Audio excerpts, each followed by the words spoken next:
Um, so I just start with some slides, but I don't get afraid of this one. This is the most technical. The rest will be just pictures.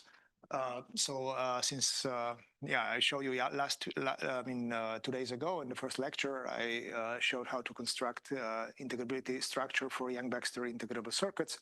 So if the gate is a solution of a Yang-Baxter equation, our check solution of the Yang-Baxter equation, then you can construct the transfer matrix which commutes with the circuit, and out of the transfer matrix you can construct conserved charges. And this is just an example how these first two charges would look. I mean, just for at least for a physicist among you, right, it is kind of very common to see this type of interactions, right, with for spin chains. So this is a blocky XXX circuit in the Trotter limit, which in this notation would be delta going to 0. In the Trotter limit, this should go to Hamiltonian and spin current, right, the first two charges for the XXX chain. Now this would be the first, I mean, you remember I wrote these log derivatives, right, Q plus and Q minus, which were evaluated in these two different shift points. And as you see, the first Q1 plus and Q1 minus, I mean, they are written in the densities of these first two charges are have exactly this form, right? I mean, this is Q1 dot Q2, right? This is like Heisenberg interaction for the two neighboring bonds. So if you do the summation, then this guy would cancel out, and this will be the second order, right? So this will go to 0 when delta goes to 0. So this will just in the Hamiltonian. And if you take the difference would be this guy. And this guy is a mixed product of the three Pauli spins, which is just the heat current, right? It's just the energy current. So this gives you the first two charges. And now if you look at how the next two charges look like, Q2 plus, Q2 minus, you see there is plenty of mixed and dot products around. So they are all kind of SO3 invariants, right, which you can form out of Pauli vectors. Right? So, sorry, we should use that, I guess.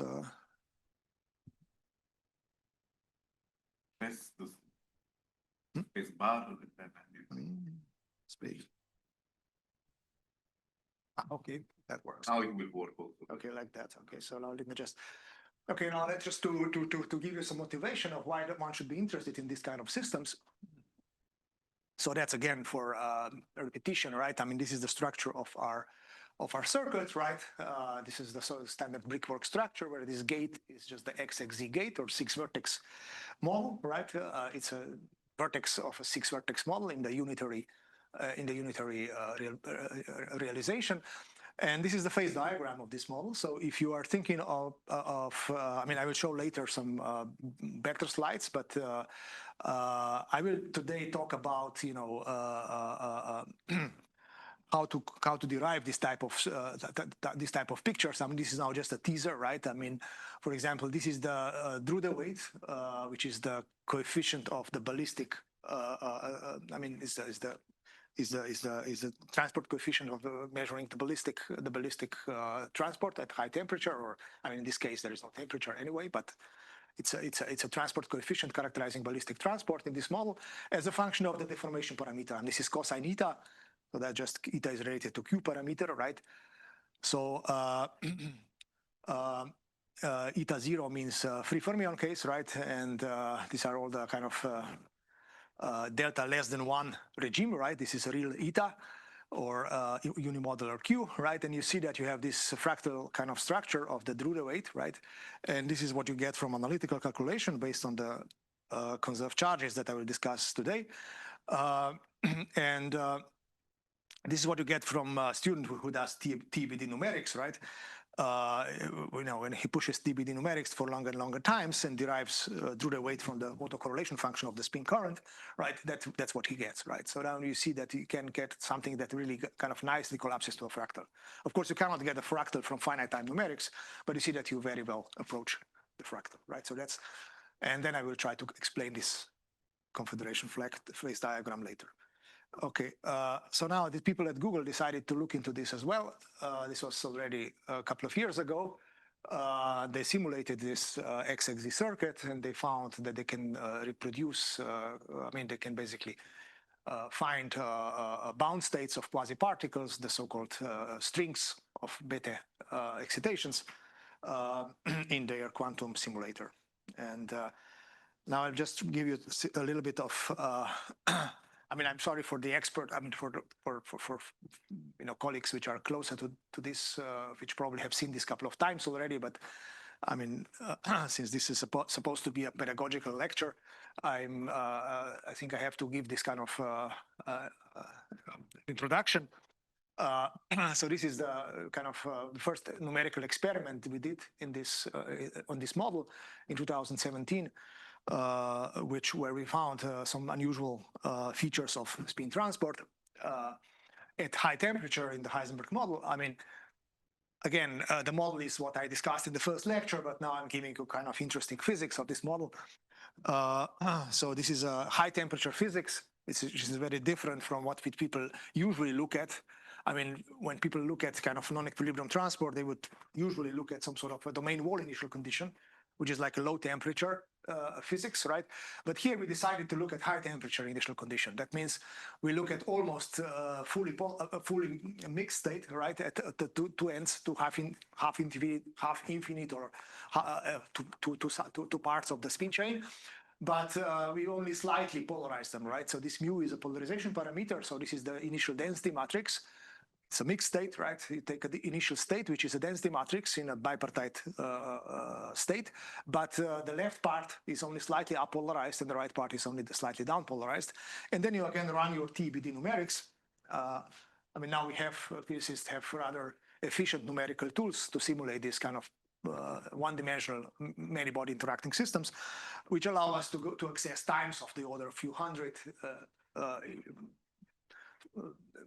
non-dimensional units, and this is what you get. So what you get is the spin-spin correlation function and current-current correlation function in regimes which are, in this case, it is isotropic regime, so delta equal to 1.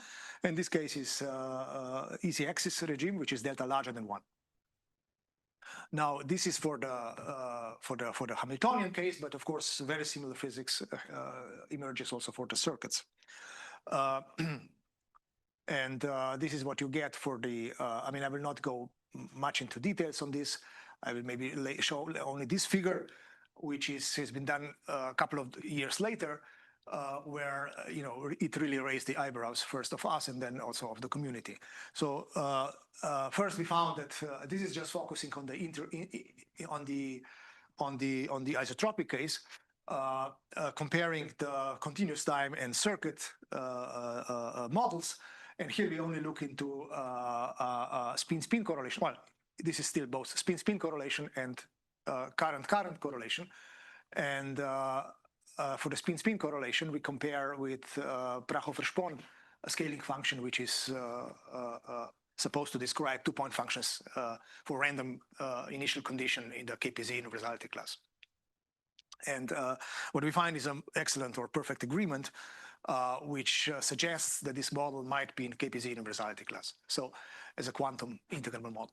And so, I mean, but you see, it's quite kind of fascinating that, I mean, here I'm also making kind of advertisement. Why should, if you are really kind of pragmatic person, why should you really be preferring circuits rather than Hamiltonians, right? I mean, here we could simulate times of the order of 3,000 rather than times of the order of 200 with comparable kind of computer resources. I think computer resources were even less. I mean, we used even less resources for simulating the discrete time for up to an order of magnitude longer. And also you see the data is a bit cleaner than here, right?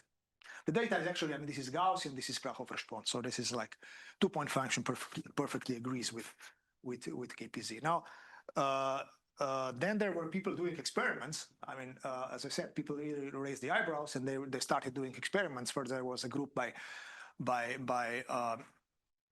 Immanuel Bloch, who did cold atom experiments and found confirmation of 3/2 dynamical exponents, but they really wanted to see Tracy Widom. I mean, that's kind of very low. I mean, I don't want to criticize, but you see physicists sometimes want to see stuff which they expect, right? And they some kind of claim that they see Tracy Widom for the fluctuations. Now, there is no, I mean, one can explain that there is no way that this can be, that these fluctuations of spin current can be Tracy Widom because they should be symmetric, right? I mean, this is like equilibrium physics. So, but of course, in order to see something from the experiment, you have to drive the system out of equilibrium. For example, our initial our initial numerical experiment was actually out of equilibrium experiment, but the non-equilibrium parameter was a small parameter, mu, right? So the idea is basically, yes, we do out of equilibrium numerical experiment or real experiment called atom experiment, but we have to switch off. We have to take the limit of small mu. We have to go to linear response.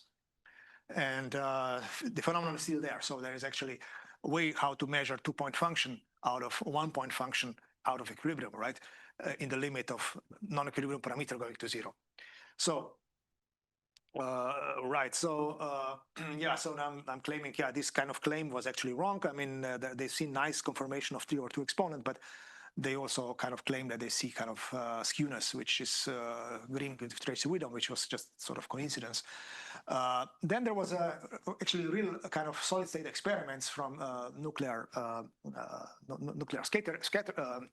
scattering by a group from Oak Ridge, led by Alan Tennant, which also kind of found kind of dynamical structure factors which agreed with 3 over 2 dynamical exponents. And then there was an experiment of Google last year, where I also participated, where we checked again not only the dynamical exponents, but we also checked the distribution of the integrated current, and we found that there is actually no evidence of trace Widom, or sorry, I'm saying trace Widom, but of course what you should compare really is the Baker-Rains distribution, because first of all, I mean, yeah, there shouldn't be, if there was a KPZ, it should be trace Widom, it should be KPZ, right? It should be Baker-Rains, right? Because we have random initial condition. But even Baker-Rains was completely off, right? I mean, the kurtosis or the skewness, I mean, first of all, the distribution of integrated current, when you put mu equal to 0, now we could, with Google's kind of device, we could really play with mu, and we could let mu to be a very small number. And then when mu goes to small value, then we found that kurtosis and skewness both go to a very small value. So it's consistent with the fact that we have a Gaussian, fluctuations. Now, I mean, or something very close to Gaussian. Now with Giga and collaborators, we have been in parallel looking into classical models, and this was the second part of my lecture, first lecture, to advertise why should we be excited about these classical models. I mean, these classical models, first of all, are very beautiful integrable systems, but second, they are very convenient for practical, let's say, numerical computational experiments. This is the model which is the specialization of what I discussed in the second part of my first lecture for n equal to 2, which is the lattice, if you want, space-time lattice Lambda-Lifshitz model, or discretization, space-time discretization of Lambda-Lifshitz field theory, where it is generated by a circuit, right? This is just a space-time circuit, a prequark circuit, where you have a map which is mapping 2 spins to 2 spins, right? I mean, I wrote this map in terms of matrices on Monday, but you can write it for n equal to 2. You can write it in terms of vectors using the dot and the cross product, right? I mean, this is a very kind of high school type of algebra, right? That you use nothing more. So you can, if very efficiently coded, you can check. I mean, you can take the initial state, which is maximum entropy, so all spins kind of flying around on unit sphere. With a slight bias of left to right, and then you measure the 2-point function, or I mean, here you measure 2-point functions directly, but you can also measure fluctuations.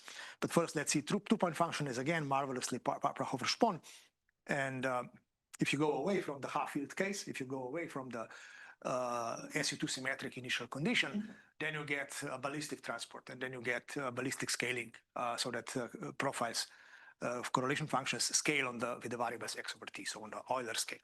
So this is something that you could predict, for example, using GHD. Okay, and right, so now I think I will, okay, so I will probably stop here. And now I'll try to go to a second lecture. So I don't know if there any, maybe there is some time for a question. If there is a question, I will probably go back to my slides later on a bit, but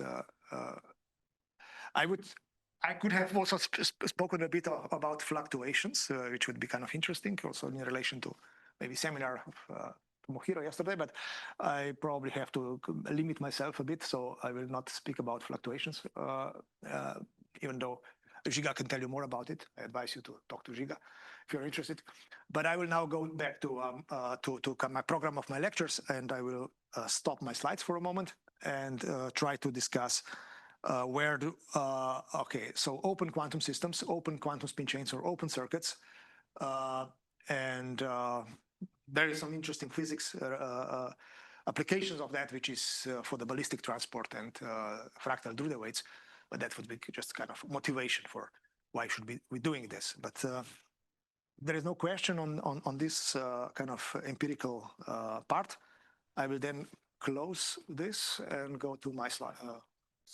Yeah, sorry, I think quite get the current status of the experiments. What has been seen and what has not been seen? Experiments always have kind of uncertainty, and with this, I mean, the state-of-the-art experiment is the Google's experiment from last year, and it's consistent with seeing Gaussian fluctuations. So what? For example, yes, you might also wonder whether experiments can see Kraus-Respon two-point function, right? I mean, that's also kind of probably that's beyond accuracy of current experiments, because the deviation between Gaussian is too small that would be accessible for real experiments. But that's very easy to see with numerics, right? And the numerics can be easily accurate enough to see that it's actually not Gaussian. I mean, that is actually Kraus-Respon two-point function. Yeah, there was a question. So that Google experiment, so it was, like an XXZ spin chain, but with not too many sites. Yeah, Google experiment had 46 sites. So they implemented on their Sycamore processor, which had, I don't know, at that time, maybe 70 qubits. But if you think of a classical system like that, usually you need a much larger system size to see the exponents. You see, that's something. I mean, I can show you again the figure, right? I mean, the figure is should go should go back, right? Okay, so the figure is I mean, that's what you can get from 46 qubits and 23 cycles, right? I mean, you have to have an image of a large system. This is a finite time step simulation or circuit simulation. So after 23 cycles, which is half of the system number of qubits, you start to see the boundaries, and then you should stop. So that's what they did. And I mean, let's say they've seen consistency with what we expected from numerics. And but yeah, I mean, there's lots of room for improvement, of course, yes. The next generation of quantum simulators, people should repeat that and see probably much better evidence. But that's. But if I remember correctly, what you do is collapse the data with exponent t to third. Yes. Okay. Yeah, that's first. And so you find it is compatible. Yes. Did you try to see if the scaling with t to 1/2 diffusive is very bad? Yeah, sure. And this is true that. No, I mean, that's certainly consistent with the exponent. And moreover, I mean, that's the skewness and kurtosis is consistent with Gaussian, plus minus. For example, the error bars is much smaller than the deviation between Baker rates and Gaussian, right? Which is not too big, right? So it's. What else? I mean, so maybe I can show you this. I skip that, but this is kind of what people get from the experiment is this type of data, right? I mean, they start from some random bit string. This is cycle number, and then they measure after a couple of cycles. They measure all bits, all qubits, right? So they get something like that, right? And then they have to by hand basically count how many qubits have crossed the boundary, right? And then they do histogram, right? So they have this type of histograms. So it's really kind of very kind of dummy experiment, right? At the end of the day, I mean, it requires lots of data collection, but in the end, it's just straightforward run and measure. Okay, so now if there is no other question, I will take off this. And I will go to basically to lecture, which I probably, okay, so anyway, it's.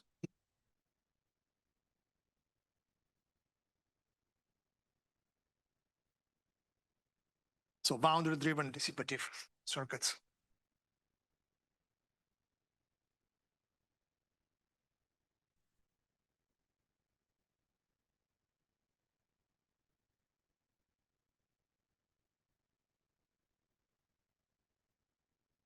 or chains, right? I mean, we are talking about boundary-driven dissipative circuits or spin chains. I mean, Sorry, Tom. Yeah. Can you turn on the light on top to? Yeah, so that's- where is the light? I don't know where it is. Maybe here. This is this light. This one. that's- Something happened, right? Not very strong, but is it better now?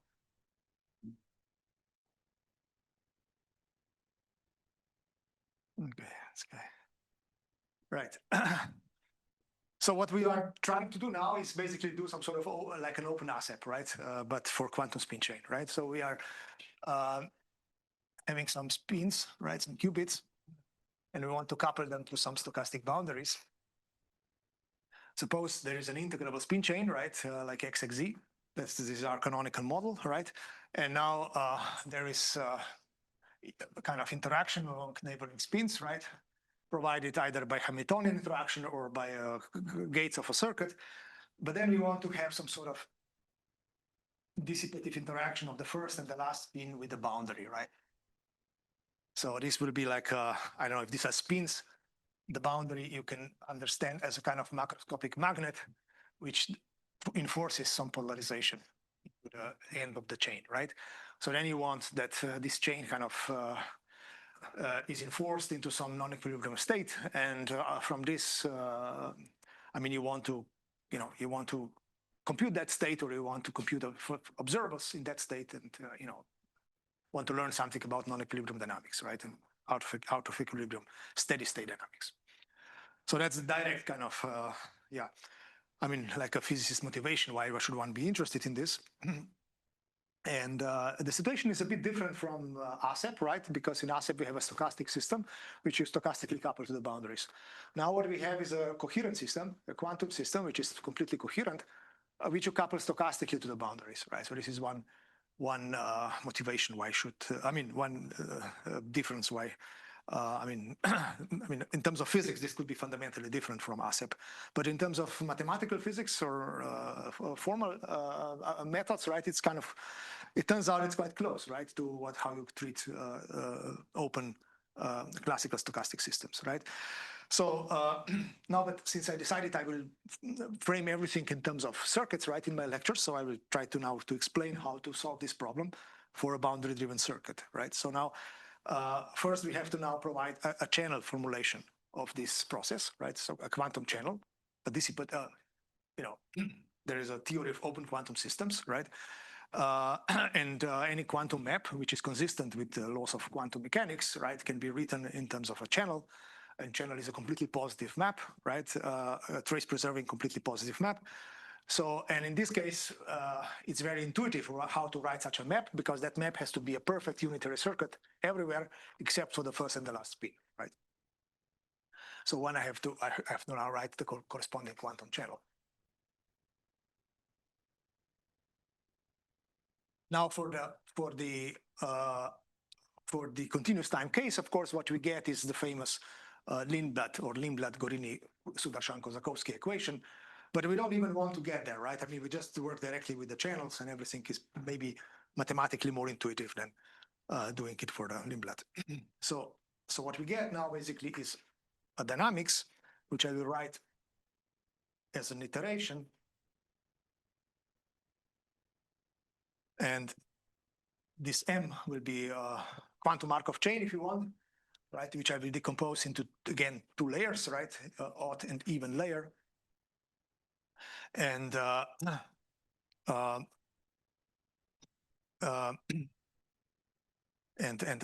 two layers will be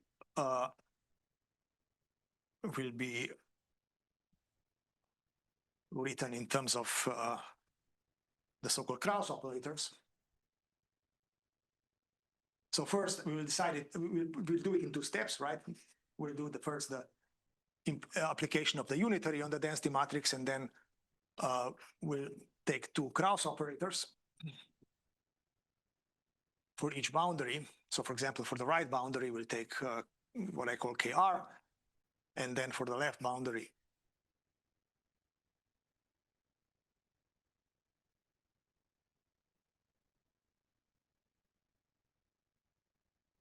And I'll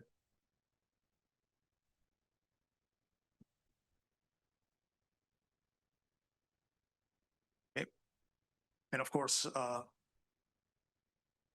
this is what you remember already from Monday, right? This will be just the string of gates, right?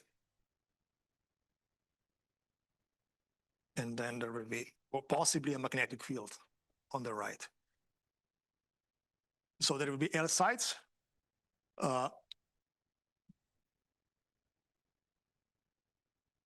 And as I said, I mean, now I have open chain, so I will allow not only that I have dissipative processes at the boundary, I will also allow that I have magnetic fields at the boundary. So that's something that you can allow for treating this problem. So that would be what physicists would think of as coherent driving in terms of unitary magnetic fields. I mean, perfectly coherent unitary magnetic field at the boundaries, and incoherent driving in terms of dissipation or something that takes out spins or puts in spins into the model. So this will be, okay, the left field. So now I'm sorry, the L will designate either left or system size, which is a bit awkward, but it should be clear from the context, the notation.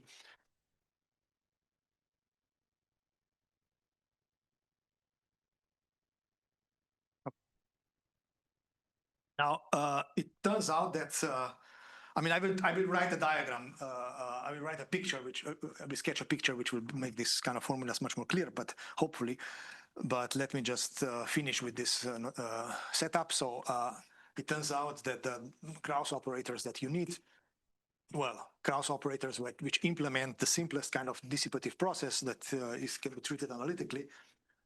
There's a pair of Kraus operators which provide some sort of amplitude damping in terms of the open system jargon.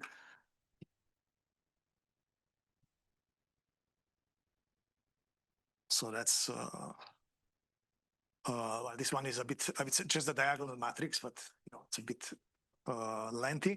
But the second one is kind of clearer what it does, right? So there's a parameter which I call gamma left.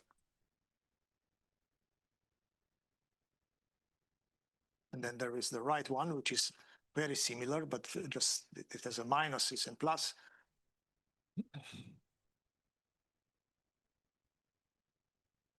So this is L now. This is the last one.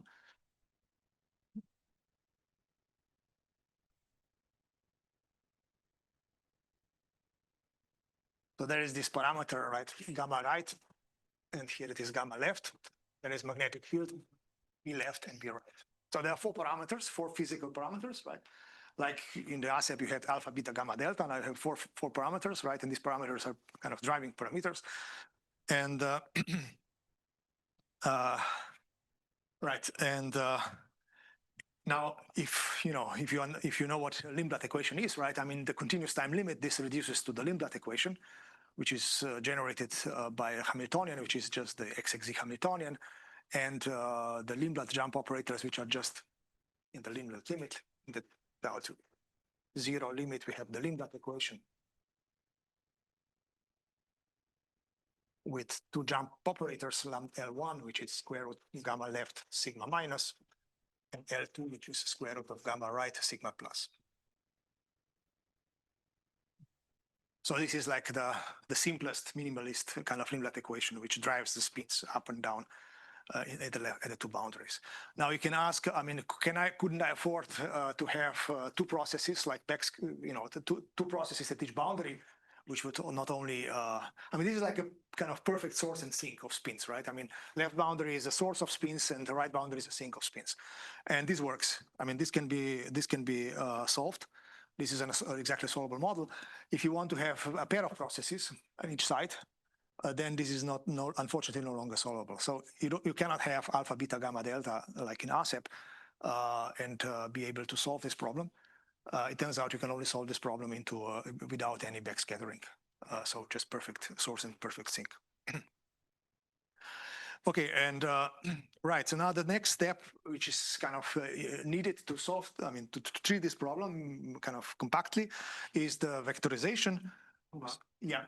Can't you use sort of gauge transformations to mix the boundaries. It's equivalent to this, but Gauge transformation.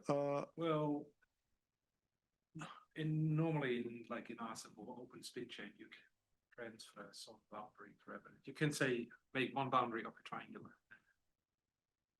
gauge those parameters back to the other boundary. I'm not sure I follow what you mean. You have general spin chain with gauge K matrices on the side. Yeah. Okay. You can always make one of a triangular by Right. a gauge transformation. And Right. you can push the gauge transformation through the chain. Yes. Yes. Okay. I will come to that maybe later, probably on Friday when I will discuss integrability of this problem. But I want to give you immediately a disclaimer. This problem is not integrable. I mean, this setup is not integrable in the sense of that you would be able to write eigenvectors of this Markov chain or spectrums. Okay. No, what I mean now is I will be able to write a steady state density matrix. So that's actually a very interesting question, which I'm puzzled for a while now about now. I mean, what does it have to do with it, if anything, with integrability of the full Ljubljana problem?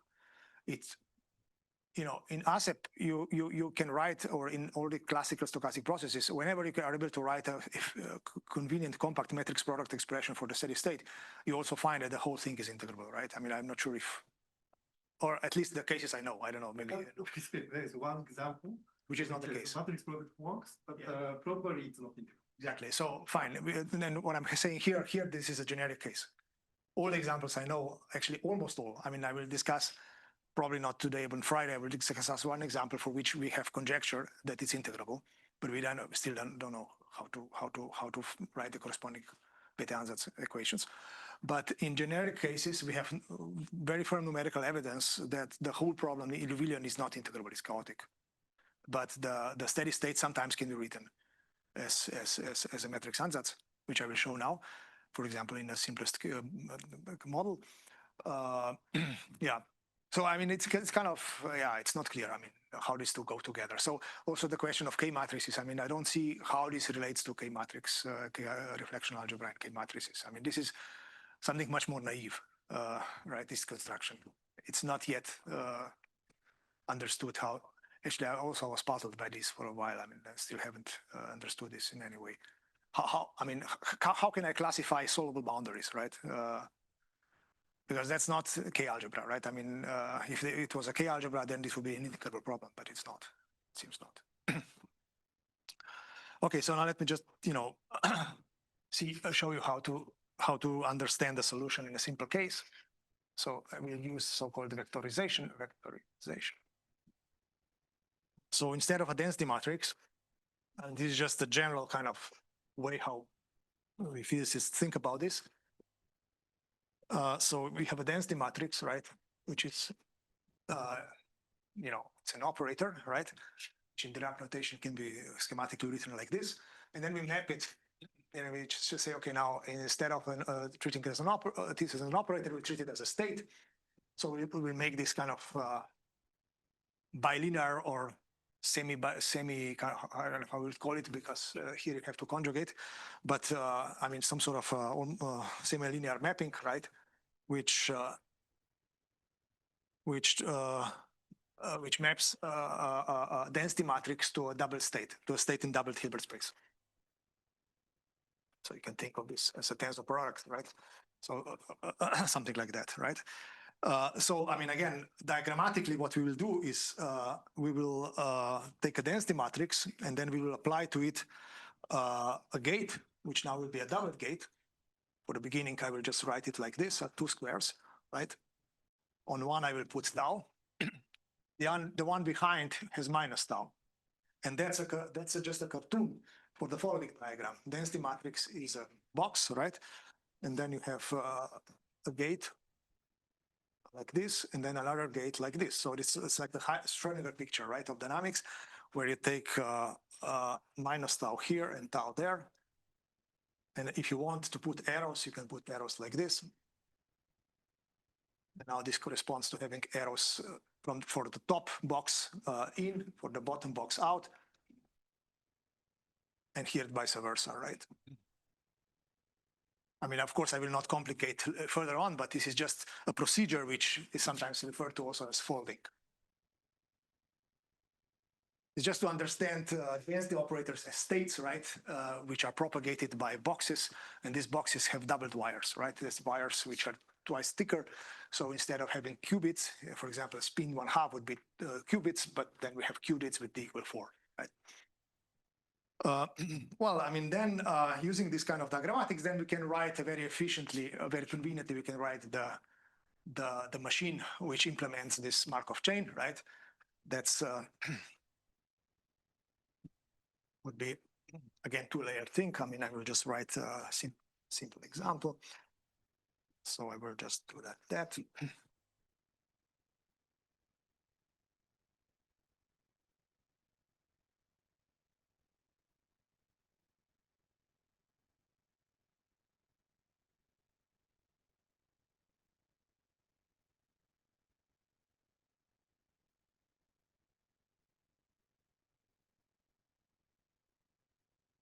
So that's then our, well, let's call it, yeah, now we'll just put it now here.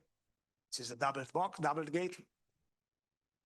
And this will be the Kraus K right, and this will be the Kraus K left. So that's the diagram, right? And now we want to find a fixed point of this kind of machine, right? And what is the K, right?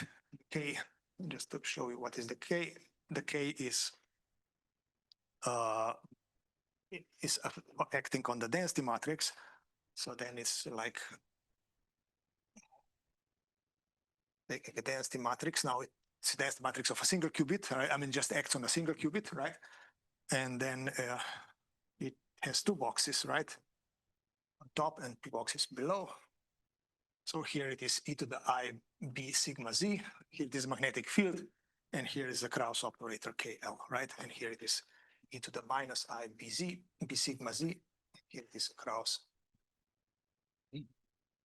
sum over L, right? So that's just a notation, right? And now, how do we make an ansatz, efficient ansatz, which actually works? So this is some sort of factorization ansatz. So now you see, I mean, we have double the problem, right? The problem is actually two copies, right? I mean, the state which we are looking for has two copies, has a bra and a cat, right? So now I suggested that we follow the state. So this is like just kind of doubled degrees of freedom, but still, I mean, we have to decide how we want to treat these two copies. And there's no a priori reason why this should work, but I suggest that we write an ansatz like this.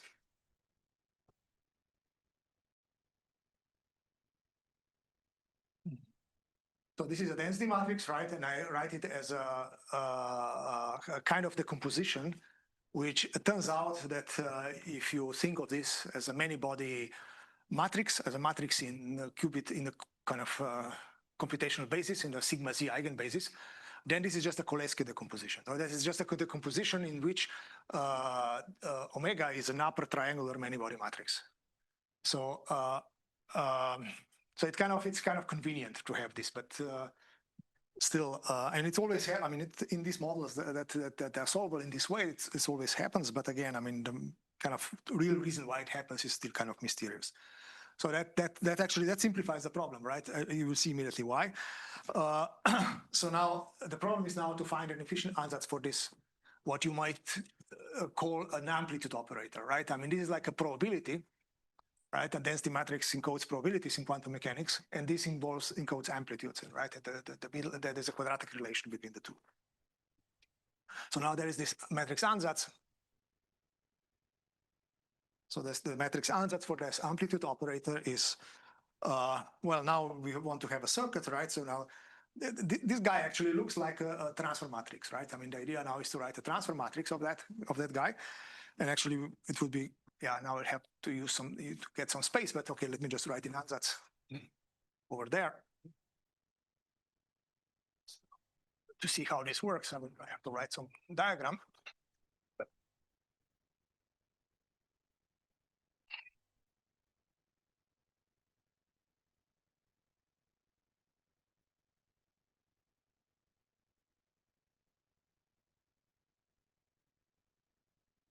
So first of all, I mean, this would now look very much like transfer matrix of an integrable circuit, which I discussed on Monday, with one fundamental difference, which will be important, but I will stress it when the time comes.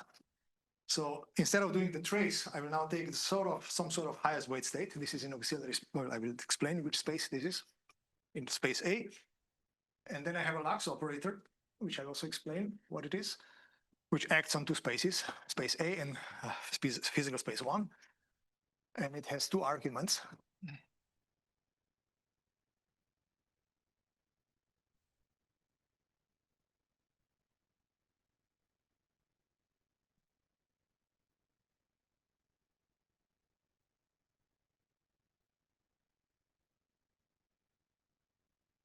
The last one.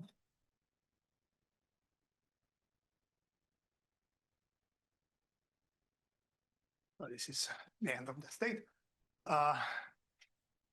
Right. So now, okay, so I forgot to stress one thing, but it's clear already from the picture. Now, for me, this enumeration is from 1 to L, and now for me in this geometry, L has to be odd, right? Unlike on Monday, where for periodic boundary conditions, L had to be even. Now here, for things to kind of match up, L is better odd, right? Right, so now, and then there is this theoric, right? There is lambda minus tau, lambda minus tau. I mean, for some reason, I decided now to put lambda minus tau rather than lambda plus tau over 2 and minus tau over 2, but it's basically the same thing, right? It's just a shift in lambda, right? Now, what is, I mean, I will now specialize, just as an example, I will just use now a symmetric XXZ circuit. So I will, for example, I will just use XXX model. Very similar, of course, and things can be written for the general XXZ. They just look more complicated, and for, just to avoid cumbersome formulas, I will just specialize it for XXX. And for XXX, we have the following quick expression for the Lux operator, right? It is a function of lambda and S. Now I write it in a physical space. In a physical space, it's a 2x2 matrix, which with elements which act in the auxiliary space, right? This is capital S Z minus capital S Z. This is capital S plus, and this is capital S minus. So it's a standard Lux operator. Now, what is not so standard, let me put a little s as an index here. That is that this is not, I mean, this is not some, I mean, this is kind of course, we want to have a kind of concrete representation, representation of this Lux operator, and we want to have a representation which is S is a spin, is a representation parameter, and it has a generic complex value. So S is complex and means, of course, a complex spin, right? And now for physicists, it's not clear what it is, right? For a mathematician, this is very easy, right? It's just some general non-unitary highest weight representation of SL2, right? Well, I mean, but, for, again, going back to physics, I mean, why do we need complex spin? We want to have complex spin because we have dissipative boundaries, right? And we want to match the spin with a boundary condition. So that auxiliary space comes from the boundaries, from stochastic boundaries, and the value of that spin will actually be related to the parameters, stochastic processes at the system boundaries.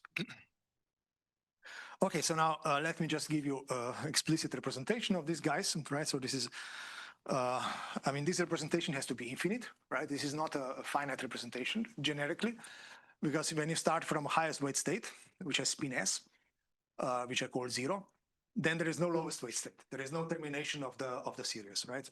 So, for example, you take SZ,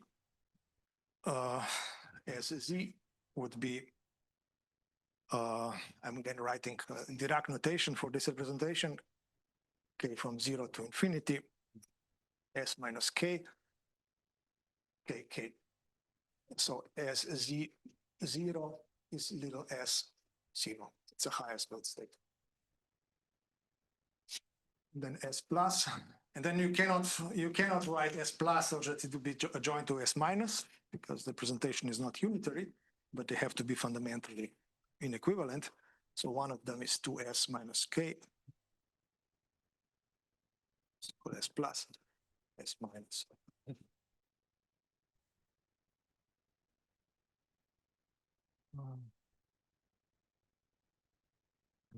minus was, no, this was, sorry, this was S plus would be K plus 1. Of course, it's slightly ambiguous how you split the weights, but for example, one choice, which is rather convenient, is this one. And then, of course, these satisfy the SL2 or SU2 commutation relations.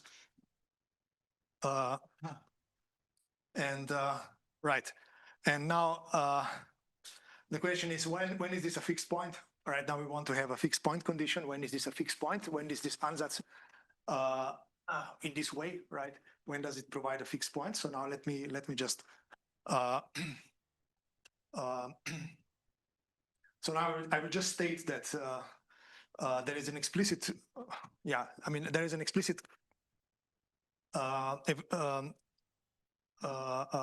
expression for lambda and s. Lambda and s are two complex numbers. So now the question is, when does this match, right? The bulk and the boundary. And it does match it when the lambda and s, which are two complex numbers, are particular functions of the boundary fields, right? The BLBR and gamma left, gamma right, right? So there are four real parameters, and they are in one-to-one correspondence with these two complex numbers, right? I mean, then I will not write the explicit expression because I see it would be just too much writing on the board, but there is an explicit expression for lambda, for s. Sorry, let's not invent another letter.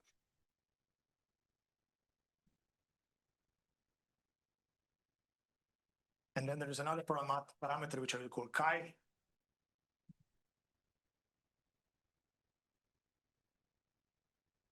We have explicit formulas, which you can check in the paper. I mean, actually, there is, maybe I should give a reference. There was a topical review I wrote some 10 years ago for mathematics, JFSA.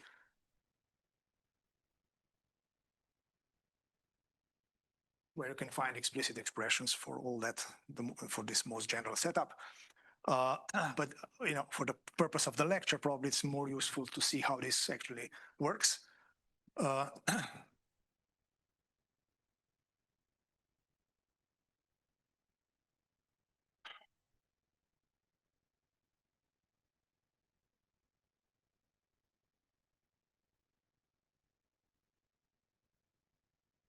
So I will just give a super simple sketch of the proof that this is a steady state, okay? So what we need relations. We use relations, which are again just Yang-Baxter equation relations, right? Or RLL relations, right? R-check RLL relations, right? So now we'll use this.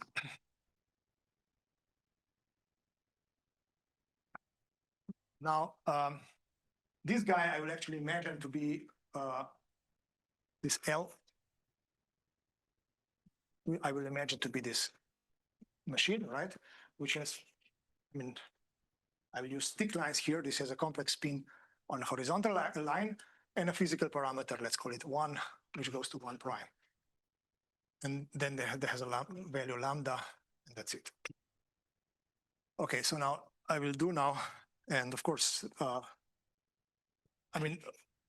the beauty of Yang-Baxter equation, of course, is you can evaluate with respect to any representation, right? And now I will use exactly the same Yang-Baxter equation as I did on Monday. I will just use a different representation for the horizontal line, which I'll now make thick, which will be my complex spin.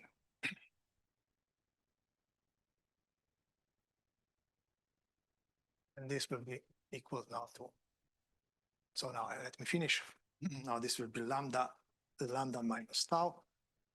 And here I will have lambda minus tau, lambda.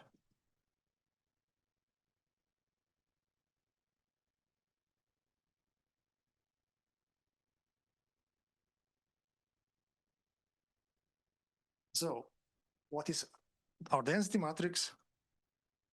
Our density matrix is,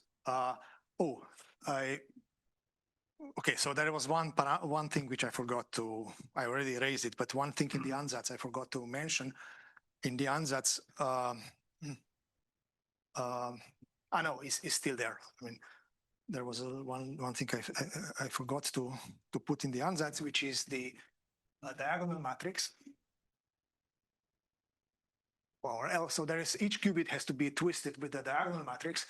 The diagonal matrix is this chi 1 over chi. Okay. I mean, that just incorporates the possibility that you have asymmetric driving, right? So that gamma left is different than gamma right, and B left is different than minus B right.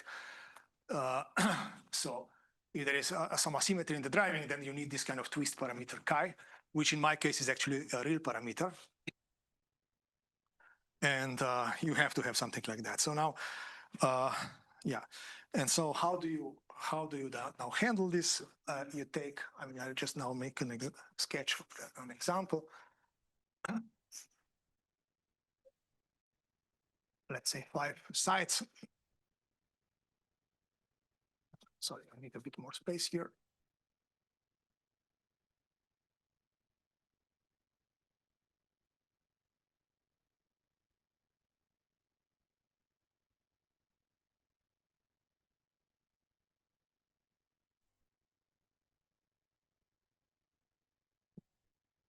So now, and here, there will be this diagonal matrix, actually the square of this diagonal matrix. Because, you know, I have omega has D, and then omega dagger has D squared, right?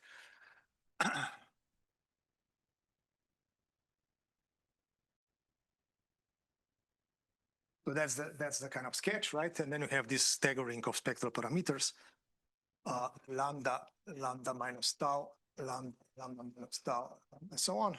And here you have, I don't want to write explicitly what's happening down there, because down there you have to use, well, you have to use complex conjugation, right? Because this one has to be Hermitian adjoint, right? It has to be complex conjugated.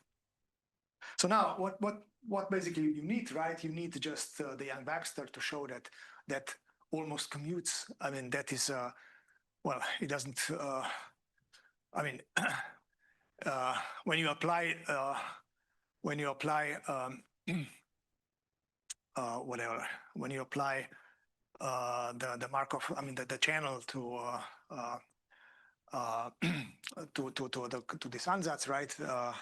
Then you just use kind of iteratively this Yang-Baxter equation, and for the last bit you need a boundary equation. I will not spell out the boundary equation explicitly, but at the end of the day, basically you get consistency conditions, right? And these consistency conditions can be solved by explicit expressions, which you get from that. So I will just leave it here, right? I will just maybe discuss a bit what interesting things you can do with this solution, but that's basically how it works. Sorry, but you said that the boundary terms not really integrable.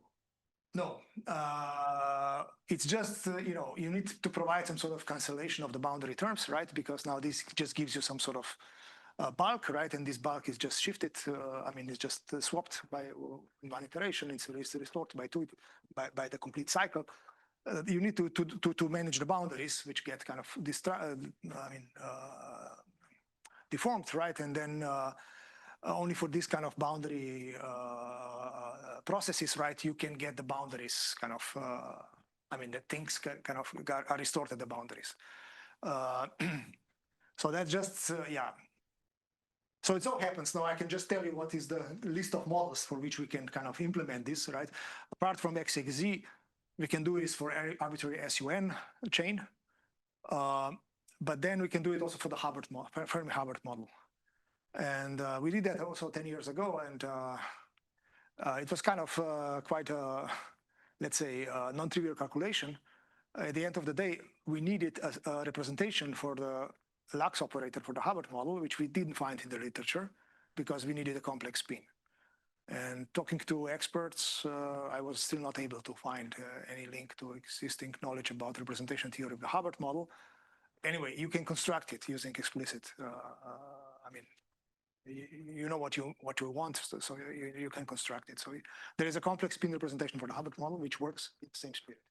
So my conjecture is that for any integrable chain, there is a boundary, which is like a pure source, pure sink boundary for which this construction will work. But that boundary is very restricted. It's a non-backscattering boundary. So yeah. And okay, then there are other boundaries. I mean, I would probably have to well, maybe I still have 5 minutes, but for today, probably I will have to stop, but maybe on Friday, I can still give you a more recent result, which we just posted on the archive a couple of months ago, where we found that there is a much more, that sometimes, I mean, that there is a different class of boundaries, which are much richer, for which you can also write a steady state analytically. This is called the reset channel boundaries, where you can take a reset channel. Reset channel means that you enforce your spin at the boundary to be in a specific state in one iteration. So you just reset to a specific state. But that state can be arbitrary spinor. Like it doesn't have to be zero state, it can be arbitrary spinor. So arbitrary orientation of spinors at the two boundaries. And this can again be solved by an ansatz like that. But the lax operators you need is inhomogeneous.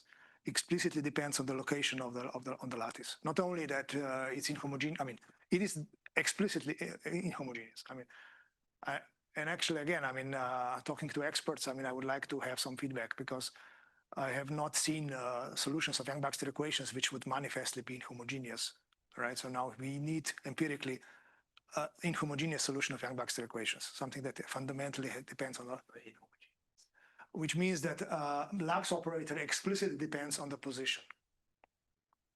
But in what way? I mean, I will show you on Friday. I will try to discuss this on Friday, the first part of it. Because How? So through an explicit dependence. Spectral parameters. Right. So now, yeah, exactly. So I mean, right. It's yeah. It's if you want, yeah. It's just a spectral parameter, but it's not just spectral parameter. It's like a.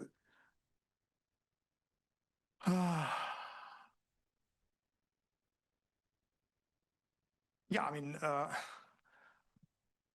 so let's say the elements of the Lax matrix are explicit functions of the position J, of the position whatever. I mean, of the position equal J, right? I mean.